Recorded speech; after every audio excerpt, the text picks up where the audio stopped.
जर राजाश्रय मिळत असेल, सगळी पापं धुवून काढणारा, गुन्हे पोटात घालणारा, तर कोणीही घाबरायचं काही कारण नाही. तेव्हा गुन्हेगारांनो बिनधास्त राहा. असं सध्या महाराष्ट्रातलं वातावरण आहे, असं थेट म्हणता येतं. दोन उदाहरणं सांगायचे. पहिलं उदाहरण आहे, अर्थातच कृष्णा आंधळे अजून फरार आहे. संतोष देशमुख यांच्या हत्या प्रकरणातला आरोप. धनंजय मुंडे अजूनही नैतिकतेच्या कारणावरून राजीनामा द्यायला तयार नाहीत. नामदेव शास्त्री, संत महंत न्यायाचार्य भगवान गडावरचे विद्यमान म्होरके, हे गुन्हेगारांचं समर्थन करत आहे. आता या शास्त्रींनीच खरं मकोका लावावा अशी मागणी करावी. आणि कुणाला मकोका लावावा? तर तो धनंजय मुंडे यांना लावावा अशी मागणी त्यांनी करावी. असा आग्रह, अशी विनंती, अशी सूचना अंजली दमानिया त्यांना प्रत्यक्ष भेटून करणार आहेत. आता हे एकूण काय चाललेलं आहे? आता दुसरं उदाहरण म्हणजे बीडमध्ये वाल्मिकी कराड याचे जसे लाड केले जात आहे, त्याला कारागृहात ठेवून, आणि आंधळे फरार आहे. बाकीचे गुन्हेगार काय करतात आहे, त्यांचे मोबाईल हरवलेले आहेत, कोणाचा मोबाईल अनलॉक होत नाही, वगैरे वगैरे, ते सगळं लक्षात घेऊन महेश गायकवाड जे कल्याण पूर्वचे शिवसेनेचे माजी पदाधिकारी आहेत, त्यांनी असं म्हणलेले की वैभव गायकवाड अजूनही फरार आहे. हा कोण वैभव गायकवाड? भाजपचे तत्कालीन आमदार गणपत गायकवाड यांनी शौर्य गाजवलं होतं 1 वर्षभरापूर्वी. पोलीस ठाण्यामध्येच त्यांनी धडाधड गोळ्या झाडल्या होत्या. आणि पोलीस अधिकाऱ्यांच्या देखत सगळं सीसीटीव्ही फुटेज बाहेर पडलं. त्यांचा मुलगा वैभव गायकवाड हा देखील त्याच्यामध्ये गुन्हेगार आहे. आणि हा गुन्हेगार फरार असला तरी तो सगळीकडे दिसत असताना देखील पोलीस त्याला का अटक करत नाही, असं महेश गायकवाड यांनी विचारलेलं आहे. घटना दोन्ही वेगवेगळ्या आहेत, संदर्भ वेगवेगळे आहेत, काळ वेगवेगळा आहे, परंतु राजाश्रय मिळालेल्या माणसांना कसं मुक्तपणे वावरता येतं हे आपल्याला दिसतंय. आता धनंजय मुंडे यांना मकोका लावलाच पाहिजे असं दमानी यांना का वाटतंय, त्याविषयी आपण अतिशय थोडक्यामध्ये बोलणार आहोत. उद्या सकाळी अंजली दमानिया बराच काही गौप्यस्फोट करणार आहेत, त्याकडे महाराष्ट्राचं लक्ष आहे. नमस्कार, जय महाराष्ट्र. मी डॉक्टर अनिल फळे. माझी आपल्याला विनंती की चॅनल सबस्क्राईब करावं, सबस्क्राईबचं बटन दाबावं आणि आपली प्रतिक्रिया बिनधास्तपणे नोंदवावी. एक तटस्थ पत्रकारिता म्हणून सर्वसामान्यांच्या दृष्टिकोनातून आपण चर्चा करत असतो. हे बघा, मी सुरुवातीला सांगतो ठाण्याची घटना म्हणजे कल्याण पूर्व. कल्याण पूर्व हा जो विधानसभेचा मतदारसंघ आहे, तिथे मागच्या टर्म मध्ये गणपत गायकवाड हे आमदार होते. आणि त्यांचं भांडण झालं होतं एका जमिनीच्या विक्रीवर. ते झालं होतं शिवसेनेचे त्यावेळेसचे म्हणजे एकनाथ शिंदे गटाचे, म्हणजे मुख्यमंत्री होते त्यावेळेला एकनाथ शिंदे, त्यांचे शहर प्रमुख महेश गायकवाड यांच्यावर या गायकवाडांनी गोळ्या झाडल्या होत्या, त्या म्हणजे ठाण्यामध्ये बसून. आणि मग त्याच्यावर ते गुन्हे दाखल झाले, कारण की गणपत गायकवाड यांनी गोळ्या यासाठी मारल्या होत्या की त्यांचा जो मुलगा आहे वैभव गायकवाड याला मारहाण करण्याचा प्रयत्न झाला होता महेश गायकवाड यांच्याकडून. आणि मग ते महेश गायकवाड यांच्या तक्रारीवरून वैभव गायकवाडच्या विरुद्ध देखील तक्रार होती आहे. आणि वैभव गायकवाड हे फरार आहेत असं पोलीस म्हणत आहेत. प्रत्यक्षात ते सगळं दिसतात आहे. आता जी निवडणूक झाली, भारतीय जनता पार्टीने काय केलं, गणपत गायकवाड यांची पत्नी शोभा गायकवाड यांना तिकीट दिलं होतं, निवडून देखील आणलेलं. आता हे आमदार पुत्र आहेत वैभव गायकवाड, ते कागदावर काय ते फरार आहेत, प्रत्यक्ष ते इकडे तिकडे दिसतात. म्हणून आता महेश गायकवाड यांनी काय मागणी केलेली आहे की जसं बीडमध्ये काम केलं गेलेलं आहे, बीडमध्ये संतोष देशमुख यांच्या हत्या प्रकरणामध्ये, मग त्याप्रमाणे तुम्ही इकडं मला का न्याय देत नाही असं त्यांनी प्रश्न विचारलेला. आता ते सध्या शिवसेनेत आहेत का नाहीत का, त्यांचा त्या जमीन विक्री आणि मग त्यांचा भूखंड घोटाळा, मग त्यांचे काय भूखंड माफिया म्हणून काय परस्परांमध्ये वाद आहेत, हा भाग अलविदा आहे. परंतु त्यांचे वाक्य अतिशय महत्वाचं. तर असं चाललेलं आहे एकूण राज्यामध्ये. आणि हे फडणवीसांचंच राज्य आहे आणि त्यामध्येच हे सगळं चालू आहे का? याच्यापूर्वी घडत नव्हतं का? याच्यापूर्वी देखील घडलेलं आहे, अनेकदा घडलेलं आहे. प्रश्न असा आहे की जर राजाश्रय मिळत असेल तर काहीही होऊ शकतं, गुन्हेगार निवांत राहू शकतो. आमचं सरकार स्थापन करावं म्हणून हे तिन्ही पक्ष महाविजय मिळवलेले ज्या वेळेला राज्यपालांना भेटले 4 डिसेंबरला, त्यावेळेला धनंजय मुंडे यांच्या पाठोपाठ एक व्यक्ती होती आणि त्या व्यक्तीचं नाव होतं वाल्मिक कराड.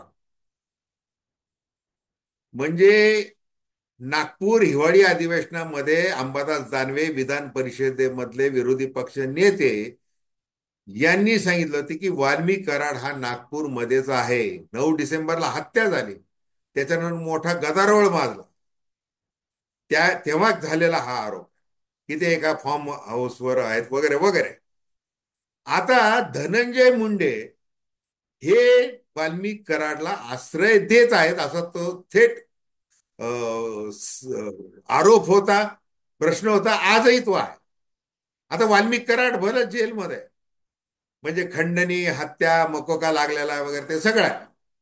पण हत्येमध्ये तो सिद्ध होईल का, याच्या पुढे मोठा प्रश्न आहे. त्याच्यावर आपण नंतर बोलू, त्याच्यावर बोललंच पाहिजे.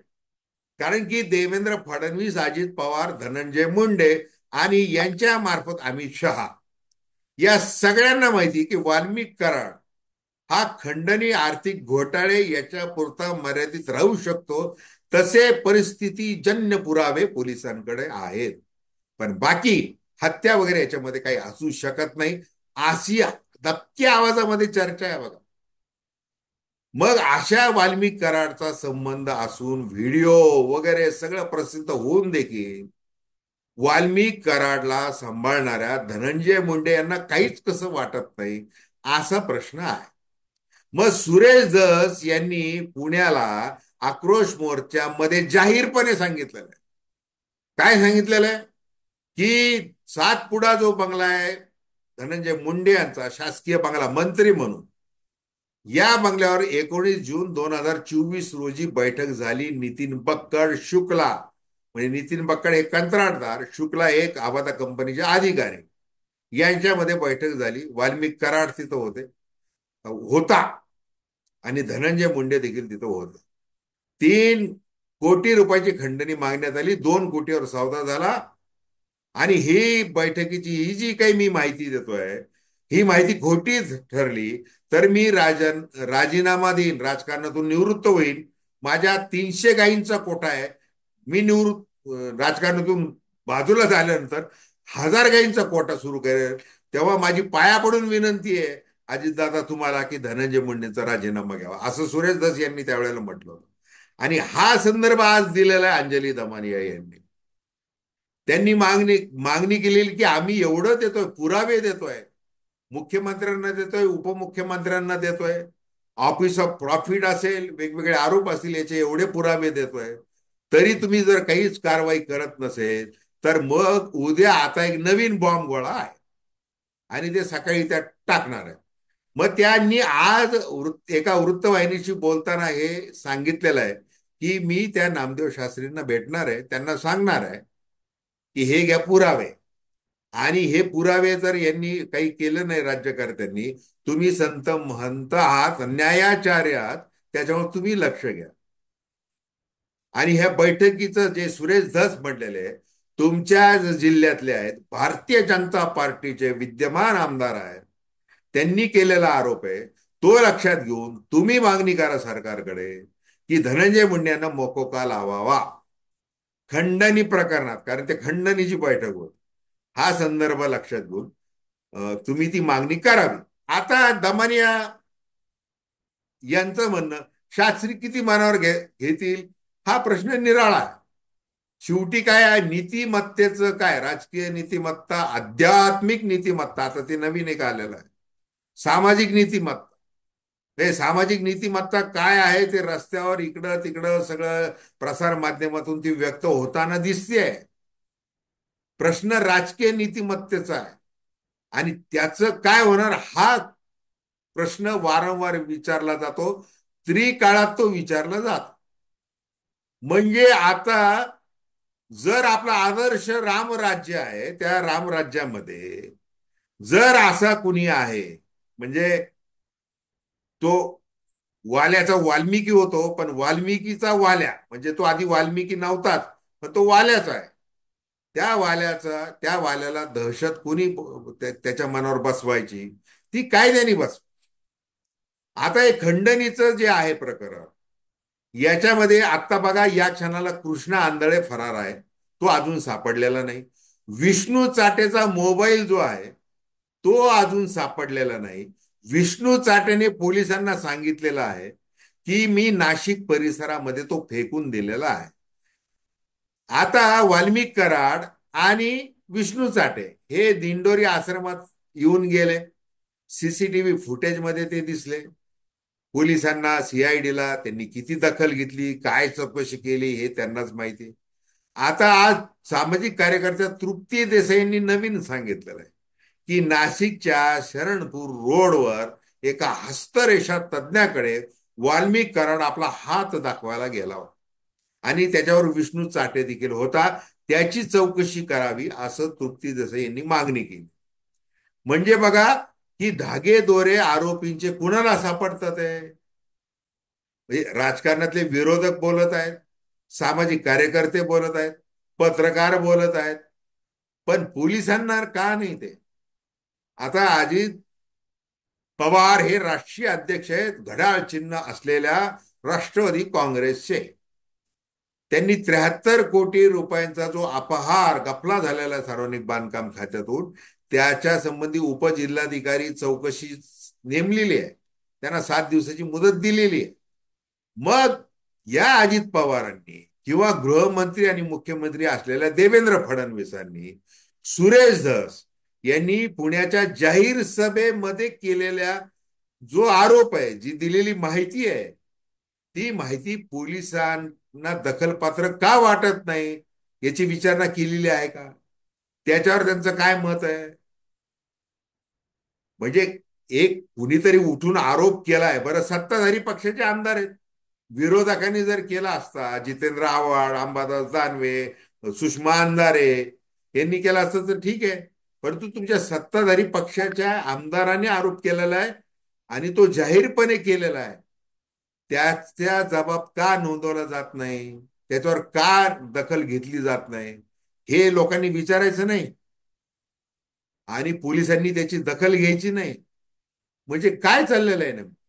तर आवादा कंपनीचं जे शुक्ला आहे त्यांची जबाब घेतला की नाही घेतला हे सगळं आता पोलिसांना स्वातंत्र्य आहे. पोलीस कोठडी झाली, आता न्यायालयीन कोठडी झालेली आहे, कारागृहामध्ये सगळ्यांनी एकत्र ठेवलेलं आहे, सगळी मुभा, सगळं चाललेलं आहे व्यवस्थित.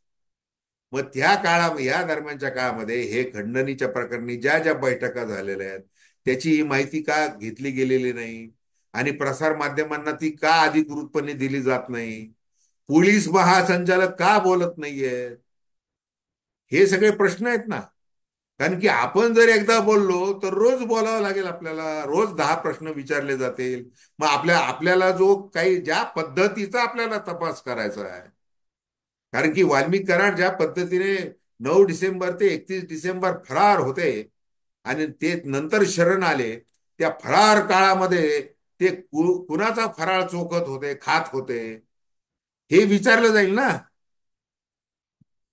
मग कोणती गाडी वगैरे सगळं विचारलं जाईल. त्याच्यामुळे कसं आहे, शांतता आहे. मग धनंजय मुंडे एका वाक्यात म्हटलेले आहेत, काय म्हटलेले आहेत, माझ्यावर जे आरोप होत आहेत ते सगळे खोटे आहेत, बस याच्या पलीकडे काही नाही. अहो तुमच्या बंगल्यावर बैठक झाली असा आरोप होत आहे. अगदी स्वर्गीय पंडित अण्णा मुंडे यांनी बांधलेल्या त्या हवेली टाईप बंगल्यामध्ये देखील बैठक झाली असा देखील आरोप झालेला आहे. त्याच्यावर तुम्ही काही बोलत नाहीये. म्हणजे समजायचं काय, हा प्रश्न आहे. आणि मग आता असं आहे की मग एवढं झाल्यानंतर त्या वैभवी देशमुख या कन्येने, म्हणजे ज्या शब्दामध्ये नामदेव शास्त्री यांना समज दिलेली आहे, म्हणजे शास्त्रींचे सगळे अधिकार मान्य करून, न्यायाचार्य म्हणून मान्य करून त्यांचा आदर ठेवून त्यांना समज दिलेली आहे. बघा, माझ्या वडिलांची इतकी क्रूर हत्या झाली की अंत्यसंस्काराच्या वेळेला त्यांची 3 हाडं सुद्धा आमच्या हाताशी लागली नाही. मग त्यांचे जे हाल झाले असतील आणि त्यांचे ते हाल बघून आम्हाला जो मानसिक त्रास झालेला आहे त्याची तुम्हाला काळजी नाहीये. आणि तुम्हाला काळजी कोणाची आहे? सुदर्शन घुले आणि त्याच्या सगळ्या त्या मारेकऱ्यांना जो काही मानसिक त्रास झाला, त्यांची मानसिक स्थिती होती, काय होती, हे तुम्ही त्याच त्याचं ते लक्षात घ्या असं तुम्ही म्हणताय. म्हणजे न बोलता कानशिलात कशी मारावी आणि निसर्गदत्तपणे ती कशी मारली जाते हे त्या भगवान गडावर मिळालेलं आहे. म्हणजे त्याचं प्रत्यंतर आलेलं आहे. म्हणजे मानवतावाद. माझे वडील दलित व्यक्तीला वाचवण्यासाठी गेले होते. त्यांनी कुठली जात-पात पाहिलेली नाहीये. आणि तुम्ही मात्र काय करताय? जात-पात तिचा उल्लेख करून बोलताय. हे असं खडसावलेलं आहे ते. आणि तीच मुख्य गोष्ट आहे बघ. अरे मग हे सगळं होत असताना नामदेव शास्त्री आपल्या धनंजय मुंडे यांचं पाठराखण करत असताना असंही म्हणलेले, बघा त्याच्या हाताला सलाईन होतो, त्याला सुचत नाही, 53 दिवस झाले, त्याला झोप नाही, अन्न गोड लागत नाही, त्याला टार्गेट केलं जात आहे, लक्ष केलं जात आहे, विशिष्ट समाज वगैरे, छोट्या समाजातला, असं ते बोलले होते. आणि इतकंच नाही तर ते असं म्हणले होते की जसं अर्जुनाला जसं कुरुक्षेत्रावर डिप्रेशन आलं होतं, नैराश्य आलं होतं, आणि मग कृष्णाने त्याला सांगितलं, समजावून सांगितलं त्याला की तुझं हे धर्मयुद्ध आहे, तुला लढावं लागणारच आहे. त्याच्यामुळे तो उठ आणि निग्रह कर, निश्चय कर आणि लढ. आणि मला म्हणजे प्रश्न आहे, मला म्हणजे तमाम सामान्य जनतेला प्रश्न आहे, शास्त्री बुवा, ही जी गर्दी आहे, सामाजिक गर्दी झालेली आहे, प्रसार माध्यमातून ती प्रतिबिंबित होतीये, ती जी गर्दी आहे हे कृष्णाचंच ते रूप नाही का? आणि मग हा जो गर्दी रूपी कृष्ण आहे, हा विचारतोय म्हणजे समाज जो निराशग्रस्त झालेला आहे त्याच ते दुसरं त्याला तो समजावतोय. मग त्या निराशेत ते जाऊ पाहणाऱ्या याला सावरायचं कुणी आहे? तर ती एकजूट सावरती, ती गर्दीची एकजूट सावरती. त्याच्यामुळे तुम्ही जर स्वतःला कृष्ण म्हणून घेत असताल, म्हणजे धनंजय मुंडे यांना अर्जुन म्हणून, तर ह्या गर्दी रूपी कृष्णाचा देखील विचार केला पाहिजे. आणि ह्या गर्दीचं मरण ओढवणारा त्याच्यामधले दडलेला जो एक कृष्ण आहे, अर्जुन आहे, त्याचा देखील तुम्ही विचार केला पाहिजे. असं तुम्हाला वाटत नाही का? हा या क्षणाचा प्रश्न आहे. तर धन्यवाद. हा व्हिडिओ आपल्याला आवडला असेल अवश्य शेअर करा, सबस्क्राईब करा आणि आपल्या प्रतिक्रिया बिनधास्तपणे नोंदवा. धन्यवाद.